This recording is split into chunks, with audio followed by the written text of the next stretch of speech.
ఇక గ్లోబల్ డెస్టినేషన్కు చిరునామా Telangana $3 trillion economy లక్ష్యం 2047 నాటికి సాధిస్తాం. డెవలప్మెంట్ మోడల్ కోసం ఫ్యూర్ రేర్ విధానం హైదరాబాద్ సిటీని గ్లోబల్ ఫ్యూచర్ సిటీగా తీర్చిదిద్దాం. రంగారెడ్డి జిల్లా రావిర్యాలలో సుజన్ మెడికేర్ ప్రారంభోత్సవం. నీటి వ్యవహారంపై వివాదాలు వద్దు, పరిష్కారాలు ముద్దు. ఏపీ సీఎం చంద్రబాబుకు సూచించిన ముఖ్యమంత్రి రేవంత్ రెడ్డి. ఇక హైదరాబాద్ నగరం నేడు ప్రపంచ స్థాయి నగరాలతో పోటీ పడుతుందంటే అది గత 3 దశాబ్దాల నిరంతర శ్రమ ఫలితమేనని ముఖ్యమంత్రి అన్నారు. ఇక జర్మన్ టెక్నాలజీతో దక్షిణ భారతదేశంలోనే అతిపెద్ద ఐవీ ఫ్లూయిడ్స్ తయారీ యూనిట్ను ఏర్పాటు చేసిన సుజన్ మెడికేర్ యాజమాన్యాన్ని ఆయన అభినందించారు. తెలంగాణ రైజింగ్ 2047 విజన్లో భాగంగా ఇటువంటి తయారీ యూనిట్లు రావడం రాష్ట్ర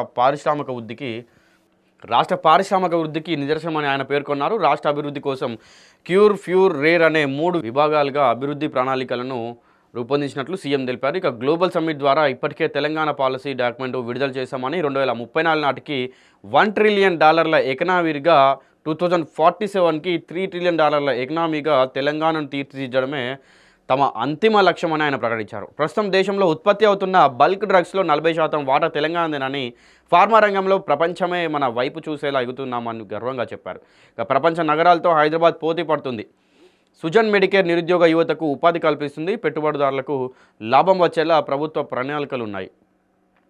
ప్రపంచ స్థాయి దేశాలతో తెలంగాణ పోటీ పడేందుకు ప్రభుత్వం కృషి చేస్తుంది. పెట్టుబడులకు అనుకూలమైన వాతావరణం మన రాష్ట్రంలో ఉంది. పెద్ద కంపెనీలకు సీఈఓగా ఉన్నది మన దేశం వాళ్ళే అని సీఎం అన్నారు. ఇక రాజకీయ వివాదాల కంటే సమస్యల పరిష్కారానికే తాము ప్రాధాన్యత ఇస్తామని ముఖ్యమంత్రి అన్నారు. ఇక ఉమ్మడి రాష్ట్రంలో ఉన్న ప్రాజెక్టులు అనుమతులకు అడ్డంకులు సృష్టించొద్దని, అడ్డంకుల వల్ల కేంద్ర నిధుల రాక రాష్ట్రంపై ఆర్థిక భారం పడుతుందని ఆయన పేర్కొన్నారు. ఇక తెలంగాణ పోర్టు కనెక్టివిటీ రావాలన్నా, నీటి సమస్యలు తీరాలన్నా ఏపీతో పాటు కర్ణాటక, తమిళనాడు, మహారాష్ట్ర వంటి పొరుగు రాష్ట్రాల సహకారం అవసరమని, అందుకే తమ వివాదాల కంటే సామరస్యపూర్వక చర్చలకే మొగ్గు చూపుతామని రేవంత్ రెడ్డి అన్నారు. ఇక రాజకీయ ప్రయోజనాల కోసం కాకుండా రైతుల ప్రయోజనాల కోసమే తమ ప్రభుత్వం ఆలోచిస్తుందని ఆయన ఆవిరిచ్చారు. ఇక యువ పారిశ్రామికవేత్తలను ప్రోత్సహించడం ద్వారా నిరుద్యోగులకు ఉపాధి కల్పించడమే ధ్యేయంగా ప్రైవేట్ రంగ పెట్టుబడులను ఆహ్వానిస్తున్నట్లు సీఎం తెలిపారు.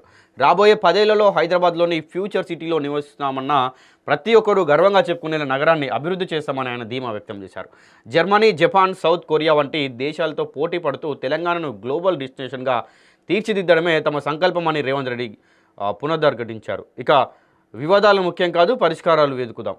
2 తెలుగు రాష్ట్రాల మధ్య వివాదాలు ఉండకూడదన్న కాంగ్రెస్ తెలంగాణ ఇచ్చిందని సీఎం రేవంత్ రెడ్డి అన్నారు. రాజకీయాలకు అతీతంగా నీళ్ల సమస్యను పరిష్కరించుకోవాలని చెప్పారు. ఇక కోర్టులో కాకుండా మన సమస్యలను మనమే పరిష్కరించుకుందామని విజ్ఞప్తి చేశారు.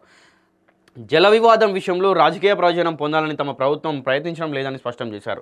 పంచాయతీ కావాలా, నీళ్లు కావాలా అని నన్ను అడిగితే తెలంగాణకు నీళ్ళే కావాలని చెప్తా. వివాదాలు కావాలా, పరిష్కారం కావాలని అడిగితే పరిష్కారం కావాలని చెప్తా. మన సమస్యలను మనమే సామరస్యంగా పరిష్కరించుకుందాం. ఏపీ ముఖ్యమంత్రి చంద్రబాబుకు ఈ వేదికగా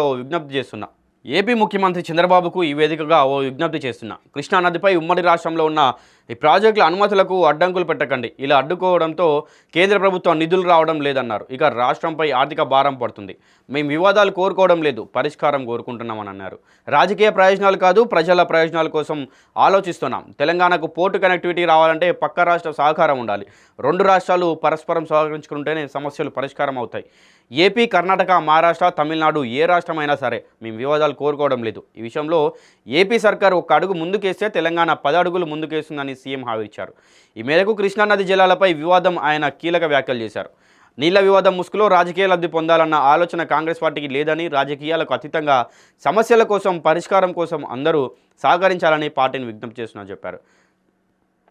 ఈ కార్యక్రమంలో శాసనసభ స్పీకర్ గడ్డం ప్రసాద్ కుమార్, అలాగే శ్రీధర్ బాబు, ఎంపీ అనిల్ కుమార్ యాదవ్, శాసన మండలి చీఫ్ పట్నం మహేందర్ రెడ్డి, ఎమ్మెల్యేలు ప్రకాష్ గౌడ్, మల్రెడ్డి, రంగారెడ్డి, కాళయ్య యాదయ్య తదితరులు పాల్గొన్నారు. సో మొత్తంగా కూడా నది జలాల గురించి అవ్వచ్చు, లేకుంటే ఈయన 2047 నాటికి కూడా మనం గ్లోబల్ సిటీ అంటే ప్రపంచంలోనే మన హైదరాబాద్ని గ్లోబల్ సిటీగా తీర్చిదిద్దబోతున్నాం అని చెప్పి అంటా ఉన్నారు. సో వచ్చే 10 ఏళ్లలో కూడా మీరు గ్రేటర్ హైదరాబాద్లో నివసిస్తున్నామని చాలా గర్వంగా చెప్పుకోవచ్చు అని చెప్తా ఉన్నారు. ఏదైతే ఉందో నేను అంటే చాలా గట్టిగా చెప్తున్నాను, నీకు రాజకీయ ప్రయోజనం పొందాలని వీళ్ళ ప్రభుత్వం ట్రై చేసేలాట, ఎంతవరకు కూడా ప్రయత్నిస్తలేట. అలాగే వివాదాలు కావాలా, పరిష్కారం కావాలంటే తెలంగాణ ప్రజలకు పరిష్కారమే కావాలని చెప్తారంట. ఇంకా దాని తర్వాత నీళ్లు కావాలా, లేకుంటే పంచాయతీ కావాలని అడిగితే మాత్రం నేను ఫస్ట్ తెలంగాణ వాళ్ళకి నీళ్ళే కావాలని చెప్తాడంట. సో అది ప్రజలు డిసైడ్ చేయాలి మరి ఎట్లా చెప్తాడు ఏం చెప్తాడు అనేది.